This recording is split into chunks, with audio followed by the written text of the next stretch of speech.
This is Say No to Special Snowflakes and Scale How to Run Drupal as a Service in Higher Education.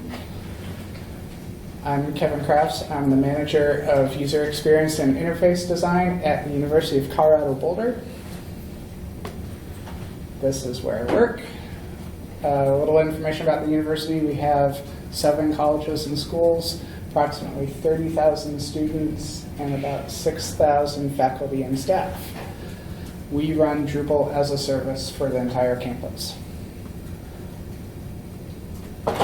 So, to give a little background on where we started, not too long ago, just back in 2010, we were still running all of our websites as static HTML. We weren't into the age of dynamic content management systems or anything like that. It was still static HTML. So the campus went through an initiative and said we needed to update our web infrastructure, chose Drupal as our CMS, and we got started.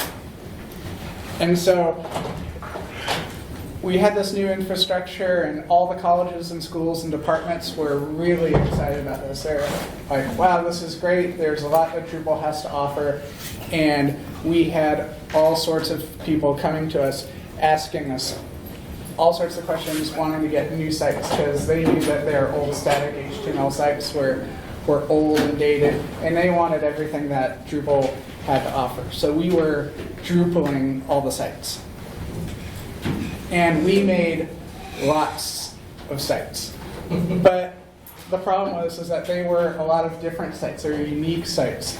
They had different custom themes, different custom modules, maybe sometimes different versions of a contrib module. One site even has a patched version of core in it.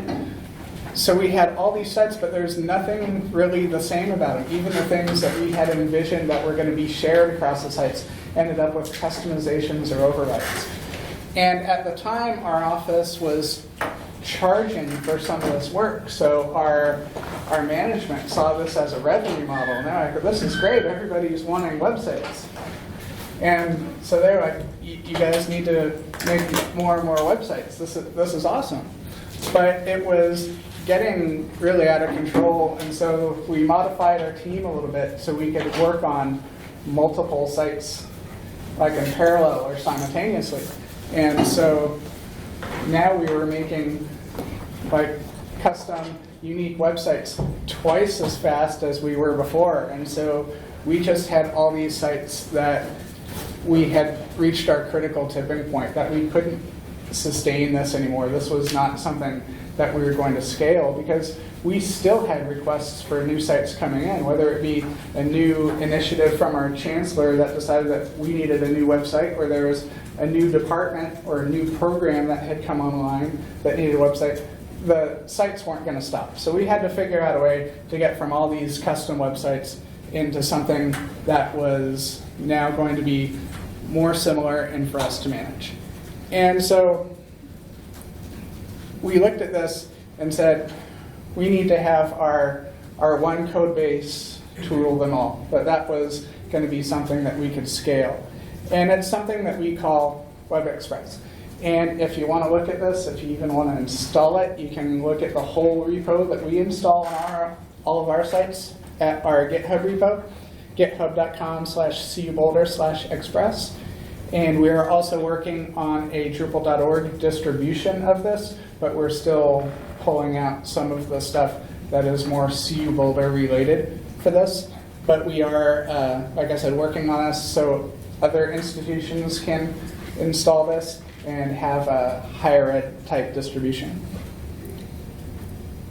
So to tell you a little bit about WebExpress, it's available to all colleges and schools, departments, faculty, student groups on campus, free of charge. We don't charge anything for anybody to be able to use this.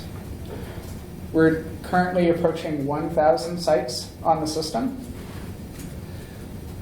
We deploy monthly updates of new features, improvements, enhancements, bug fixes.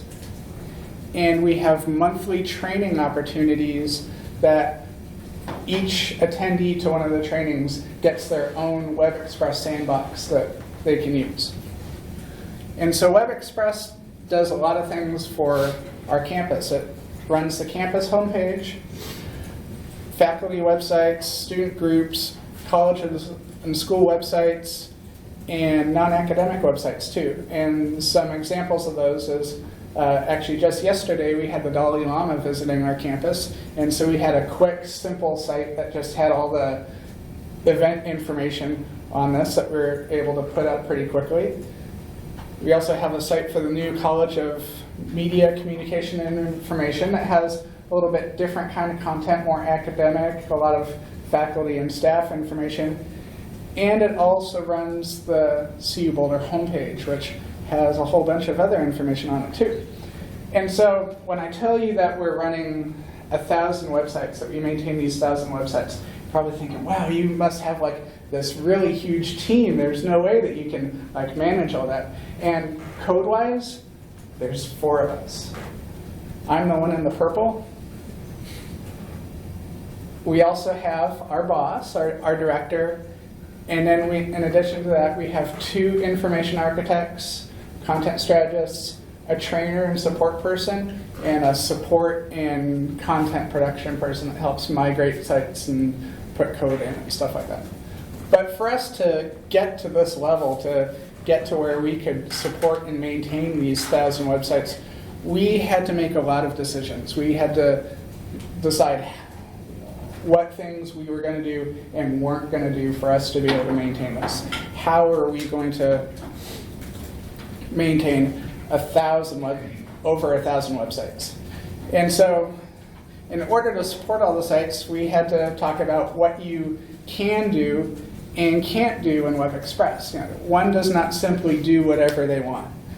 And so some of this means that we have strict permissions. There's a lot of things that our users aren't allowed to do because they're not Drupal experts. In many cases, they're not even web designers or developers. And in many cases, too, they're not even communication or marketing professionals. They're a lot of times just an administrative assistant that is part of a department that was then assigned to say, keep your website up to date. So when it comes to content types and making new ones, nope. If they want to install and enable all their own modules, nope. If they want to create and edit views, nope. If they want to edit and add themes, they can't do that either. They want to do some crazy stuff like green text on a pink background. They don't really get to do that either. The one does simply not get to use even any HTML, CSS that they want in the browser. Now, when we started on WebExpress, there's a lot of us have been working in the university and higher ed for a while, and we've built a lot of sites. I've worked at the University of Colorado Boulder now for 12 years, and I've made a lot of websites for the university. And while each of the departments thinks that they're very special and have unique requests, they really aren't all that unique. A lot of them are asking for the same things. Like when we first started doing tabs and accordions, everybody was like, oh no, I need tabs and accordions. Everybody wanted tabs and accordions. It wasn't just special about one. So they're all doing the same things. And so we did have those people that were like, no, I need to have that green text on my pink background. But our task was that we wanted to run a service that was going to create brand compliant, accessible, professional looking websites for the whole campus. And if that meant that you didn't get to pick some really weird, awful color combination that wasn't accessible, we were totally okay with that. But they were the right decisions for this. And so it meant that after we made these decisions, when we looked at it, it meant that we were making a better, more consistent user experience, better brand compliancy, better accessibility, better support of the whole platform, and better training for the users. So with the look of the websites, everybody still wanted a unique thing. We didn't want to make cookie cutter websites for everybody. We didn't want them to look exactly the same any more than the users wanted the Department of Linguistics to look just like the Department of Computer Science. But for us to be able to maintain all these things, we really went back and looked at our brand standards, that our brand standards could really be our best friends. And sure, we did have somebody that were like, wait a minute, I don't need to follow the brand standards. I should be able to have a custom logo. I don't need the university's logo on my website. And when we started saying, hey, you can have our service for free, we aren't going to do all this other stuff, but you can have our service for free, that was a sort of a big stick, and that changed a lot of minds. But we still needed to have something that was going to be flexible and something that we were going to be able to support long term. And so we also had the idea of the one theme to rule them all, that we made our own base theme. We had started with some other base themes earlier. We used Omega at one point. We dabbled a little bit with Zen. And then last year I decided it was probably easier for me to just go make my own base theme than really spend time learning how to use all the intricacies of Zen or Omega or anything like that, because I could put all the things that I needed in for our use cases. And so we have that base theme that has a lot of options in it. And then the child themes are essentially just simple skins with very minimal CSS and markup to them that change. So we're able to give each of the departments options to where they could change the look of their site and have some different and unique looks depending on how they decide to lay out their content that still worked within our branding standards. And within the branding standards, we had so many people that were just happy that they didn't need to worry about branding anymore, because we had gone through a new branding initiative back in 2010 or 2011, and there's a lot of people that were worried about, oh, I need to make sure I'm using the right logo, and I get the right fonts, and I get all this other stuff right. And when we were able to tell them, you don't need to worry about this anymore, everything within our platform was brand compliant, the majority of people were really happy with it. There's just those few that are like, oh, like I said, they didn't want to have to use the university logo or something like that. But now that we had this little bit, that it was something that we could scale, we had our code base to rule them all, we had our theme to rule them all, we started looking at how the sites were going to be used by the actual users, the people that were going to be building their sites with them. And like I said, we had built a lot of websites for the university. So we went back and we looked at the websites that we had built and all the things that we had done for each of them and all the custom things that we had done. And we said, everybody kind of wants those things, and we had put those all into our install profile, into our distribution. So every website had a whole bunch of features and functionality that was available to them. But when we would go and install this, because there's so much code to it and so many things going on, it would take a while for us to install it. It would take like 10 minutes maybe to install a site. And because we had all these modules then turned on, it took up a pretty good memory footprint too. And so we would notice that things were starting to slow down a little bit because we had all these sites with everything turned on. And so we started to say, wait a minute, does every site need everything turned on when we give it to people? If that site only needed to have 5 basic pages and a photo, does it need the faculty and staff listings ability and the news and blogging ability and things like that? So that's when we started working on a module that we call the Profile Module Manager. You can download this on Drupal.org right now. And essentially what it is it's almost a alternative to features where we are able to create a very small core install profile and then have what we refer to as module bundles, which expand functionality available to people. So here's an example of when we install Express Core, you get 3 content types. Now maybe you need to add faculty or staff listings or news and events. You want to bring in content from the campus events calendar, something like that. So we have this other page where you can enable the kind of bundles that you need on your site. And then after you enable them, you get more stuff on your page. So you have more content types, you have more block types, different views, different configurations and settings that aren't being enabled until you ask them to be. And so our memory footprint on those sites is a lot smaller. They install a lot quicker. That core install only takes a couple minutes to install versus installing everything at 10 minutes. And so another thing to make the sites easier to use, because now that we had gotten this core profile with fewer things installed, it was easier for people to use because the interface wasn't cluttered with all these things that they weren't going to use. And then because it was easier for them to use, it was easier for us to support because we weren't getting as many questions.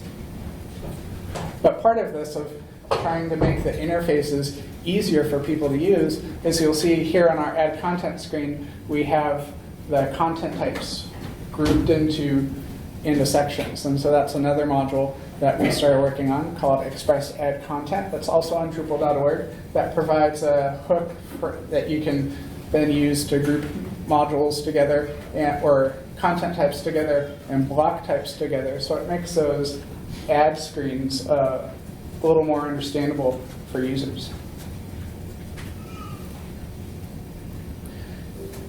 The next part that we started looking into, though, was help and how we were going to support people that had questions with their website. That on a day during the academic year, we could receive up to 50 support requests a day saying, hey, I need help with my website. I don't know how this works. And so we wanted to see if there was a way that we could provide better help inside the website while the people were using them. And so that's when we started on Express Help. And what it allowed us to do was make a contextual-based help depending on what each user was doing in their site at the time. So it could be that there's a link up at the top to help them while they're working on a particular content type, or help that when they're using a particular field that is based on a content type. And then that all links out to our documentation hub. So people can just go, as they're working on something, say, oh, I need help with that, and we have it all documented out here. And once we did that, we started seeing that people are having a lot easier time making their sites. We were getting less support requests. So the title of this talk is saying no. And we say no quite a bit to things. And I was thinking back to, I remember that there's this quote from Steve Jobs over here, and he says, people think focus means saying yes to the thing you've got to focus on. But that's not what it means at all. It means saying no to the 100 other good ideas that there are. You have to pick carefully. Innovation is saying no to 1,000 things. And we say no to a lot of things because everything that we say yes to means that we're saying no to a lot of other things. There's only 4 of us working on the code for this. And so if we went and told everybody, yes, we'll make that custom content type for you, yes, we'll make that custom view for you, it means that there's a lot of other things that we're saying no to. And it would usually get into an argument of who was going to yell at the administration the loudest and stuff like that. They didn't want to hear somebody complaining, and so it would eventually come up and be like, hey, you guys need to go make that custom content type for them.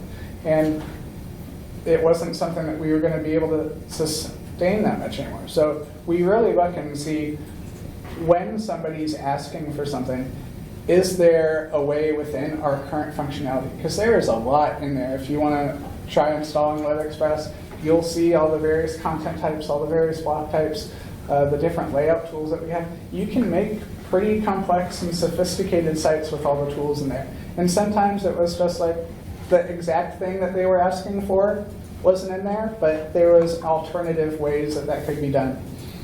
and sometimes we did get really good ideas. It's like, wow, yes, we need to make that in WebExpress. But that particular use case is a little too defined. Maybe if we look at it a little more and abstract it, we can make something that has a better use case that can be applied to all the sites rather than just a few of them. So we did learn a lot from this because we did make a lot of mistakes. We started out doing all those custom sites. And that was one of the worst things that we did, was just because we were really excited, we were enthusiastic about it, and we had all of our campus partners really excited about getting new sites. And we had this, we had hundreds of sites that were all unique, different versions of modules, different versions of custom themes, different versions of core and JavaScript libraries and stuff like that. But we did eventually get it into something that we could manage. And so what we learned from this is that we develop and design for the 90%. There are those edge cases and outliers out there, and those are the ones that unfortunately that we say no to. We don't force people to use our platform. They have the ability to go and hire somebody and host it somewhere else. They can go and hire a Drupal shop down in Denver and host it on Acquia or Pantheon or Platform or something like that and pay for that. Or they can come and work with us where they get something for free. Oops, one too far. Make the tools that you like and want to use. Don't be the cause of your own customizations and overrides.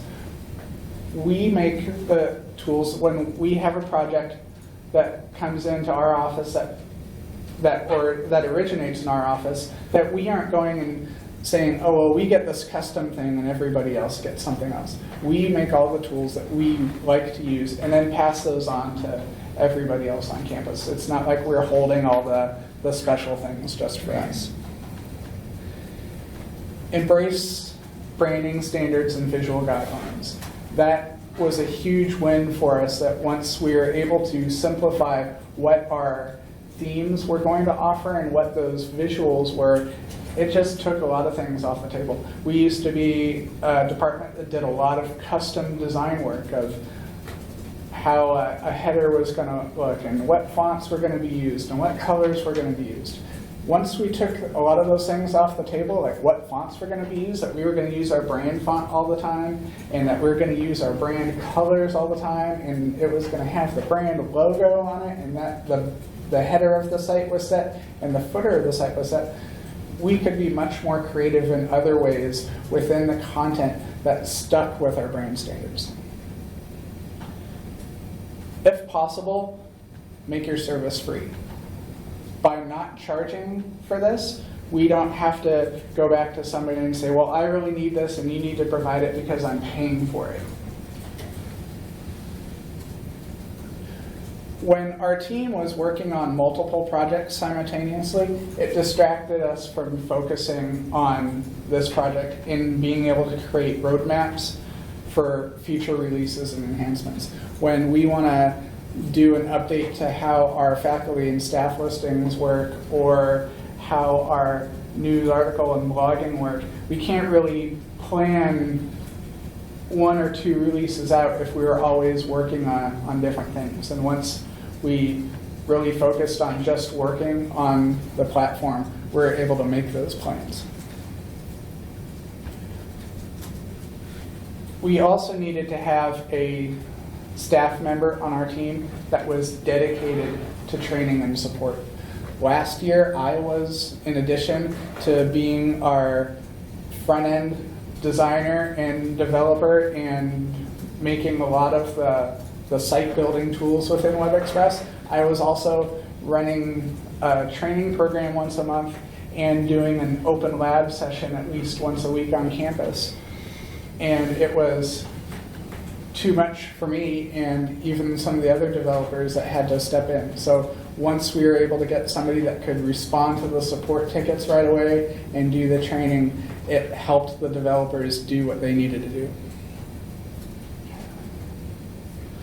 Removing the ability to add modules, themes, content types, CSS, JavaScript, and all that made it really easy and a lot quicker for us to diagnose problems, because we didn't have to worry about, oh, what other modules do they have installed? Did they inject some CSS that we don't know about? Is there a JavaScript library that they added that's causing errors with other JavaScript on the page?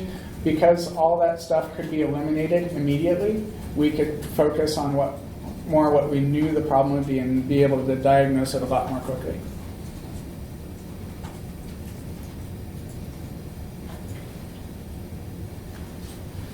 The simple core functionality made it easier for us to train and support the sites.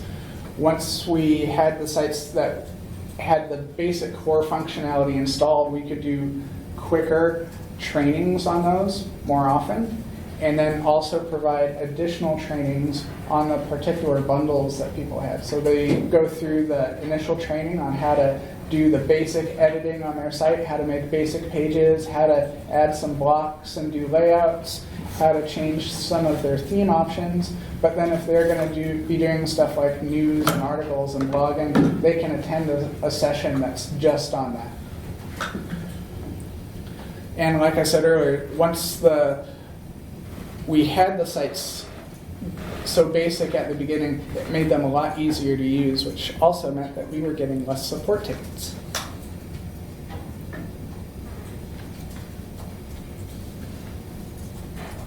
And the inline help links that we put in there that were linking off to our documentation were reducing the number of support tickets that we were getting, which meant that we were able to go through our support-related queue a lot quicker since we weren't getting as many.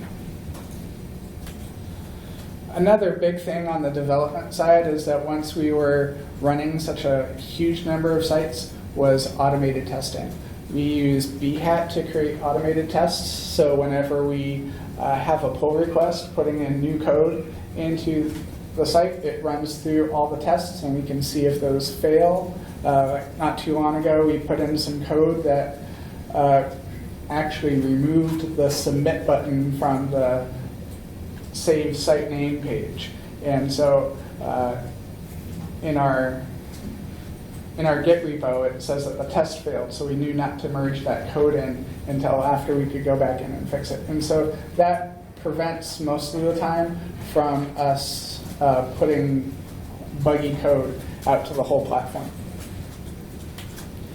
So the current distribution for this is all Drupal 7.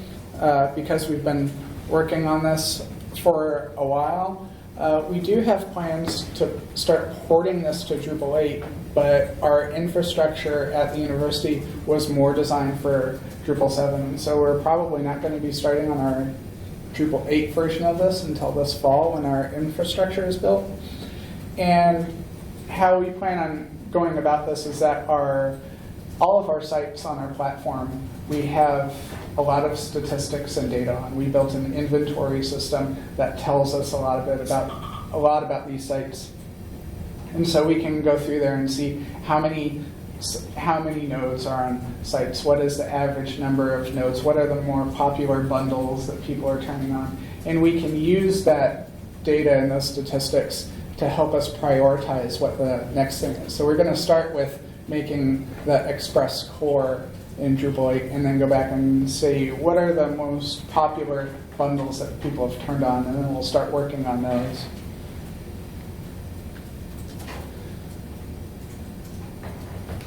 So we do have our 1,000 websites, one code base.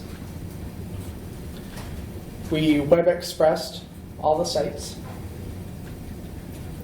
Again, if you want to look at any of this stuff, if you want to install it yourself, you can use the repository on GitHub. You can look at what we've done with the distribution on Express. If you'd like to contribute to any of this, if you'd like to help us port it to Drupal 8, we will happily accept patches and pull requests and things like that. If you find this so interesting that you really want to work on it and get paid for it, we're actually hiring. So you can come work with us in the nice, pretty campus at Boulder. That's at and if you want to find out more about our positions, it's colorado.edu/webcentral/jobs. Do you have any questions? It's all internally hosted? It's all internally hosted. We have a lot of computing and networking at CU Boulder, and so it made more sense for us to just continually hosting everything internally rather than paying costs of bandwidth with something like Augury or Pantheon. I had a question about the profile module manager. Yes. So are the modules not in the build and then the profile manager pulls them in? They are in the build. Okay. So it goes through and looks for a module with a title with _ bundle in it. Mm-hmm. And that's how it builds that list of what's in there. And then it also looks for things of _admin _bundle, which then are bundles that regular users are prevented from turning on, but it's something like we have a debug bundle that turns on, like Devel and database logging and various other things. So we can turn that on as administrators and developers, but our regular users can't. But then there's just dependencies within those, and it goes through and enables everything that it needs to. Yeah, because I was interested in how you're keeping the footprint low. So they are actually in the build, they're just not enabled. Yes. Got it. Okay. Yeah, so when you're like hitting the modules page, it's still maybe a little longer because there's still a lot of info files to parse. Yep. But of things that are installed versus not installed, it made the sites much quicker. And it took the install time from like 10 minutes down to 2 minutes. Yep. And are those bundles, are they related, or do you just keep them in their own sort of stack that any bundle can be installed or not, and it doesn't have dependencies on other bundles? We do have one bundle that has a dependency on another bundle, and that's when it gets kind of hard because the bundle doesn't like follow the whole tree kind of down all the dependencies. We do have one that we made the ability to have RSS feeds of articles, but not everybody was asking for those things, so you can turn on the news and article bundle, but if you want feeds of those, then you also turn on the feeds bundle. Sure. Which totally makes sense then. Yeah. And then how about like updating modules? Do you have some sort of a push scheme that you're able to just push out to all these websites? So we have all of our sites in a symlink model. Let me actually switch to another slide deck here that may explain it a little better.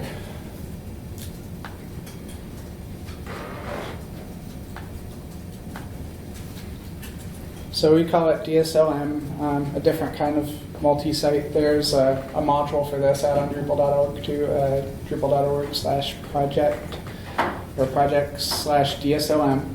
And it was helping us deal with that we had all these different sites out there that we weren't running multi-site, we weren't running organic groups. These are all single installs of each site.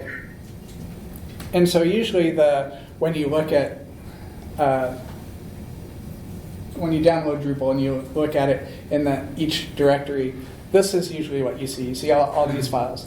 And so what we do is we actually symlink all of these files with the exception of sites and profiles back to just a single version of core. So it looks like this when we're done with it.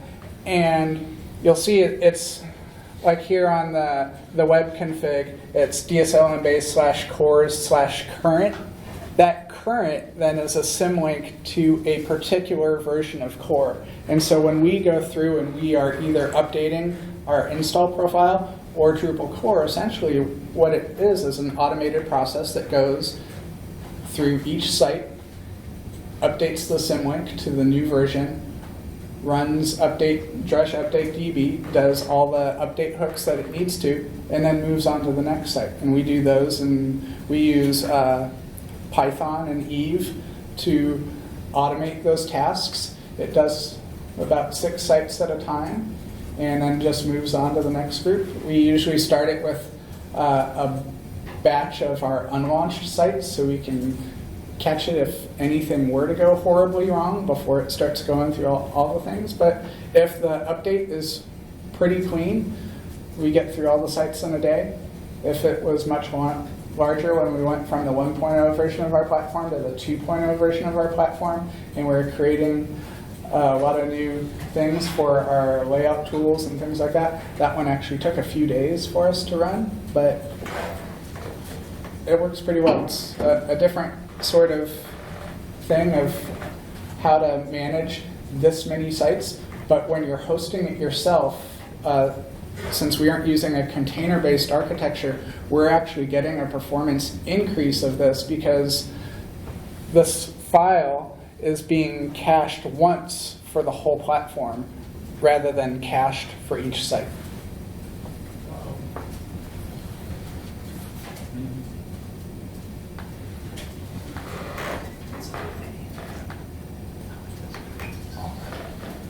Anything else? So, what do you use for your themes? How did you go about implementing a user interface to select the different themes? So, like I said, we decided last fall, that we were going to make our own base theme. We had started out years ago with Omega. Sorry, the layouts. Oh, how we do the layouts. So, a couple years ago, a Drupal developer by the name of Matt Tucker, who used to be on our team, that really helped us get started with WebExpress when he came to CU Boulder. He used to work on Examiner.com, which is one of the largest Drupal sites that ever was, and he lived in Boulder and came over and helped us really get our infrastructure and things running, because we didn't know a whole lot about Drupal at the time. We were still very new to it, so it really helped having somebody with his experience come in. And he had this idea of using entity reference and inline entity form as a way for, on a node, to be able to add blocks to it. And we use the bean module a lot. If you're not familiar with the bean module, it essentially allows you to make fieldable blocks, and then you can create as many instances of that block type as you need to. And so we have a lot of those. So we have like a block, if you want to display a Twitter feed on your site, there's a block where you just put in the Twitter username, you can choose the light or dark style, and how many tweets you want to show. And it generates a block that then can be placed on the site. And so he had this idea of, because we had been using context as our layout tool before, and that was fine if you had cases that you needed to place something on the whole site, you wanted to put like a block in the footer across the whole site or on all your articles or something like that, that's a great tool for it. But when you just wanted to place a block in the sidebar on one page, it was a little overkill. And so he had this idea of using inline entity form and entity reference on each node, where you could either start creating the block while you're on the node page, or that you could just reference a block that you'd already created. And then last year, we started looking at it again because it was a little hard for us to update if we wanted to add more regions onto a site, or more content types that needed these regions. And so we changed it that each block has a corresponding, or not each block, each node has a corresponding layout entity that has all these fields for each region on it that uses inline entity form and entity reference. I'll do a demo of it. I have a site here, I can show it really quick.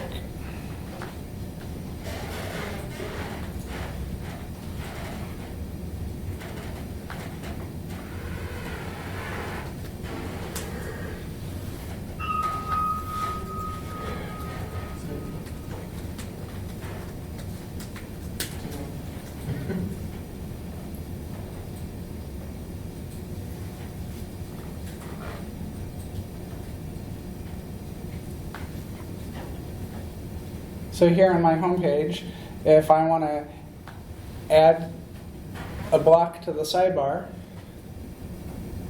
here's all the regions that I have available. And since this is just an Express core install, I only have a few blocks that I can choose from. I'll choose a text block.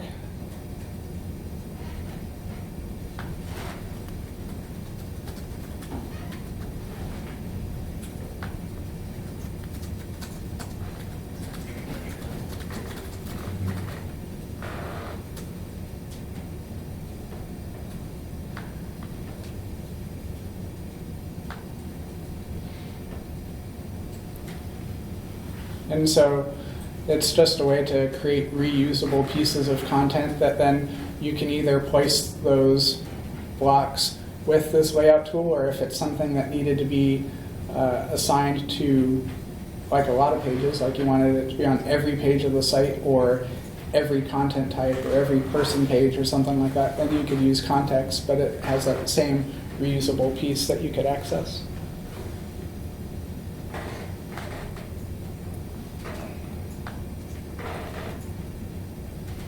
Wilbur, you were asking about the bundle things, and these are essentially many of the bundles that we have available that can be turned on that just enable different kinds of functionality. So as a site is building out its content, maybe it needs some of these, maybe it doesn't, but if they don't, then they don't need to turn it on. It keeps their site a little quicker. And do you have a administrator role that can turn these kinds of things on? I guess it would be a manager role, maybe. We have 2 roles within, or we have 5 roles within WebExpress. One of those is the developer role, which is pretty much you have access to do anything, and that is only the developers on my team. Yep. We have the administrator role, which is the other people within our team that has a little more, but the clients of our sites, the users of our sites, they have a site owner role, which sort of gives them more global permissions of changing the site name, changing the site theme, things like that, enabling the bundles. Mm-hmm. And then there's a content editor role, which allows people to just go in and create and update content. And then we have one other role, because it was asked for some faculty members, that maybe a college had a page, but they wanted to give a certain faculty member access to update just their page. And so we have this other role for just being able to edit a page that you own. So we assign the person page to be owned by the faculty member, and then they can log in and just edit that page. So the site owner can enable these bundles. Yep. And they know the benefits of just enabling, what they need, as opposed to just enabling it all. Yeah, that's why we have this more information about it, so you can go out and see more, because depending on what it is that it's enabling, if it is adding block types, content types, fields, or something like that, and writing things to the database, it's not as easy to turn back off. Especially if they've gone in and they've maybe added some content. Now if they go turn it back off, and then they're like, what? I don't understand where my content went, or something like that. Mm-hmm. So we don't allow the disabling of the bundles at this time. But we try to document them a lot and show examples so they know what they're enabling. But yeah, we want this to be as hands-off from our end as possible. If we had to go through here and enable a bundle every time somebody wanted one, we wouldn't be able to get anything done with the number of sites that we have on the system. Any idea about the percentage of sites at CU that are not part of your build? Like people that go out and get their own sites, and if they're, what kind of a profile that is, if they're super high-end, complicated sites that you guys don't have bundles for, or are people just going out and creating a site because they don't want to use you? Like I said, we don't require Yep. people to use our service.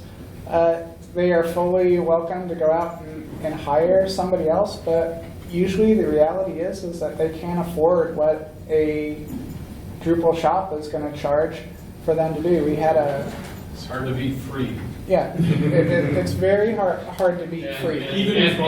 And free support. It's a powerful thing. And when people try to go out there and do it, I kind of go, okay, and then a lot of times we hear back from them in a couple of months when they've pounded their head up against the wall, because it isn't easy to do themselves, and why wouldn't you, right?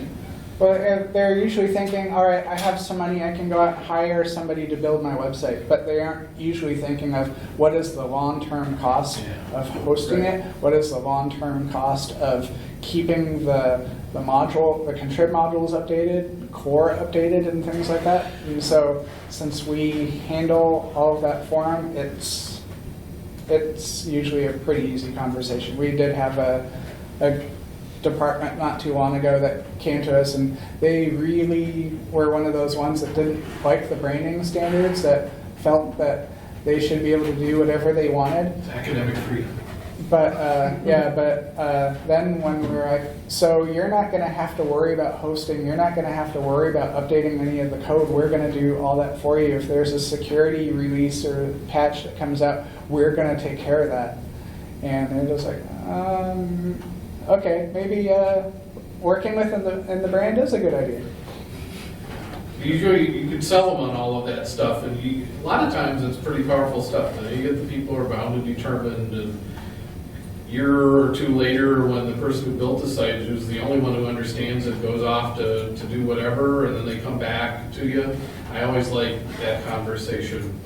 When they're crawling back, saying, "Okay, we get it now." But in the meantime, thousands of dollars have been lost, and I should have just did it right the first time.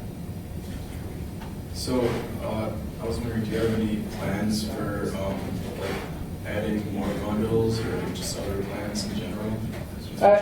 As our requests come in, we work a lot with various departments on campus because we're still building a lot of new sites, even with as many sites as we have on the system now. There's colleges that we're working with, departments that we're working with, and they have new and different requests. And so we look at those and see, all right, is this something that we want to take on? One of the bundles that we're working on now is that the university uses PeopleSoft Campus Solutions and the Enterprise Portal for all of our course and class data. And so there's been a request for a while for a college or a department to display their classes and courses on their website rather than having to require somebody to go off and look at it through the student portal or something like that. And so that's one of the bundles that we're finishing up for this fall that will, for a site that needs that sort of content, that they can go enable this bundle, import the data from the course API, and display those classes within their site.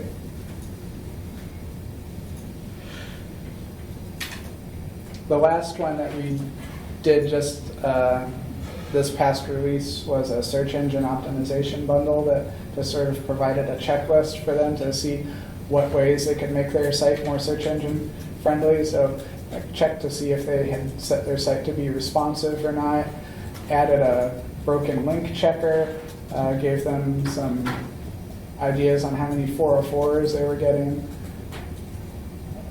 gave them a meta tag and a sitemap functionality that they could submit, a verify functionality so they could sign up for like Google Webmaster Tools or something like that. But we just sort of wait and see what some of the requests are. If it's something that we think is going to really benefit the platform and benefit the different users, then we can start scoping it and see what's required. And then also by having it as a bundle, we can sort of pre-release it out into some things. Just it can be in the profile that gets added to every site, but then we can just go enable it on a few and make sure that it's working the way that it needs to. If there's some fixes that we need to do before it's available for everybody to enable, then we can go and fix those, and then it's just setting a variable that then enables everybody to turn it on when they want to. And that's what we did with the SEO bundle, is we actually deployed that 2 releases ago just so we could enable it on some production level sites, check it to see that how much the link checker was working, since it needed to go through and crawl the sites and make sure that the various other pieces were working on some sites. And once we knew it was okay, then we set it to be available to be enabled by anybody in the next release. What are you using for link checker, by the way? The link checker module. Just link checker module. I think we have issues with that. It's been working all right I so know far. yeah. They get a lot of false positives. A lot of possible. Yeah. That's just. We run into just being, It was for us, and it was in combination. there's workbench stuff, yeah. Is there any other questions that anybody has?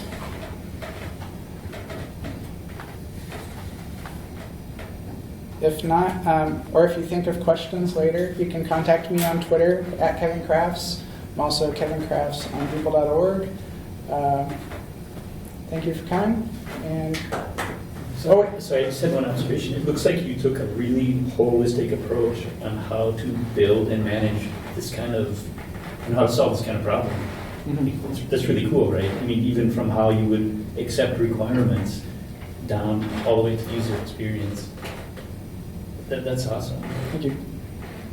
Yeah, it took some learning from us too. That we started out going down a lot of wrong paths with this, and we needed to then go back and look and see what was something that, because we were all web professionals on our team. We knew how to build just about any site that we needed to, but we were getting enough requests that we couldn't be building those sites all the time. We needed to be able to hand them off to other people to build, whether it be students that were being hired by a particular department to build it, or somebody that was nervous about having to use something like Microsoft Word or Google Docs. Now they were being responsible for updating a website, and so giving them a tool that we could easily train them and had a lot of support and was as user-friendly as possible. There's many cases that we don't necessarily want to tell them all the Drupalisms because we know that could be confusing. So that's why we've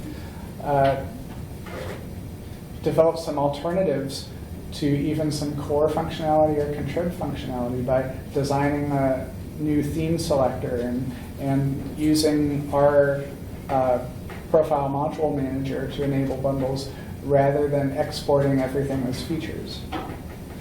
I think as developers, it can be really hard to just, or really easy to just start solving the problem. And maybe sometimes it might be more important to change the assumptions. Or like, you kind of did the Kobayashi thing, right? You change the rules of the game to make a better end solution.